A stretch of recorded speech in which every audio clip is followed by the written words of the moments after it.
Vencedor, viu? Nem se fala. Mas o profissional, o treinador, né, que armou táticas, planos, projetos, programação, de repente, num pênalti, ele pode perder um campeonato. Tá aí o Ado. Agora é alternada a cobrança. Ado vai fazer primeiro. Ado correu. Pra fora, pra fora, pra fora, Ado! Perde o pênalti o Bangu aqui no Maracanã. Veja ele buscando o canto direito do goleiro Rafael. Abriu demais. E agora o Coritiba vai cobrar. E se fizer, faz a festa. É o zagueiro Gomes, hein? É o zagueiro Gomes que vai cobrar. Olha o Miraldo Câmara de Souza é o paraibano Ado, vice-campeão brasileiro em 1985 e para sempre rotulado como o homem que perdeu o último pênalti. Por isso a dívida, por isso a sensação de que sozinho, ele poderia reaver a glória perdida. Ado, que nasceu em Campina Grande, no dia 25 de abril de 1963, começou no Madureira após passar numa peneira. Com 18 anos, Ado já era o destaque da equipe principal do Madureira em 1980. Mas a vida ainda era penosa. Nessa época ainda labutava numa obra em Copacabana. Tudo mudaria quando certa feita ocorreria uma partida entre Bangu e Madureira, em São Januário.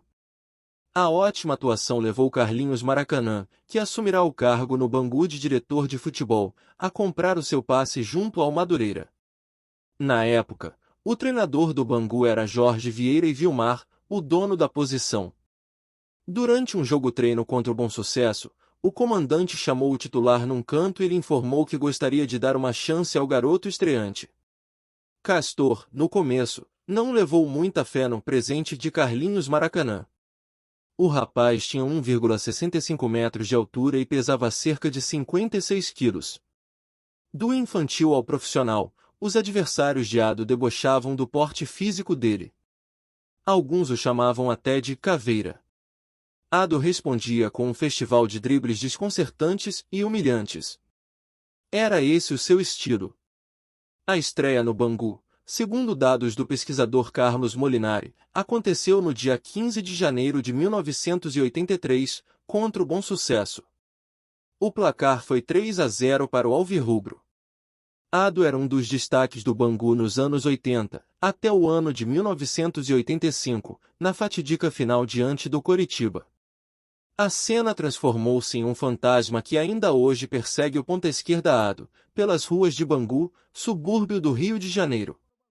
O Maracanã lotado por mais de 120 mil flamenguistas, tricolores, vascaínos e botafoguenses, apoiando o simpático time do bicheiro Castor de Andrade, acompanha a caminhada do camisa 11 até a marca do pênalti.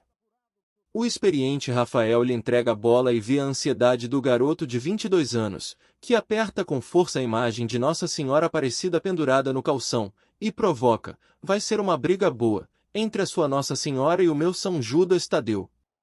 Eu sei onde você vai bater. A profecia intimida Ado. Ao perceber que o camisa 1 do Coritiba cai para o canto esquerdo, ele gira o corpo sem muito jeito, tentando chutar do outro lado. A bola sai sem força e direção, rente à trave e some lentamente em direção à geral do Maracanã. Enquanto Rafael comemora, Ado retorna lentamente ao meio de campo, chorando. É amparado por Gil, seu reserva na ponta esquerda. Os dois se abraçam e choram quando Gomes converte a cobrança que dá o título brasileiro de 1985 ao Coritiba. O filme que passa diariamente na cabeça de Ado mudou sua trajetória no futebol. Foi bola de prata no ano de 85. O ponta esquerda cotado para servir a seleção brasileira viu as portas dos clubes grandes do Rio se fecharem. A saída foi se exilar em Portugal, onde passou 8 temporadas defendendo o Espinho, antes de retornar ao Brasil. Entre 1983 e 1997, Ado vestiu a camisa do Bangu em 258 jogos, obtendo 123 vitórias e 85 empates e assinalando 32 gols. No jogo do Bangu contra o Americano, de Campos, disputado no dia 31 de maio de 1997, Ado encerraria sua jornada em Moça Bonita. na temporada 1987-88, jogou no Sporting Clube de Espinho, em Portugal, e intercalou com uma breve passagem pelo Internacional de Porto Alegre no fim de 1988. O Castor tentou me trazer para a final do Carioca de 87, mas não conseguiu. Ele se arrependeu da venda. Mas para mim foi muito bom financeiramente. Minha mulher gostava e os torcedores tinham muito carinho por mim. Fui muito feliz lá. Ado chegou por empréstimo ao Inter, para a disputa da reta final do Brasileirão de 1988, ficou parte da temporada de 1989, que incluía a disputa da Taça Libertadores da América. Com o Internacional, foi vice-campeão brasileiro de 1988 e semifinalista da Libertadores da América de 1989. Retornou ao Espinho de Portugal após a participação do Inter na Libertadores e Gauchão. Retornando a Portugal, jogou no Espinho por mais 6 temporadas, foi campeão nacional da 2ª Divisão de Honra, atual 2ª Liga, em 1992. Retornou ao Bangu, em 1994.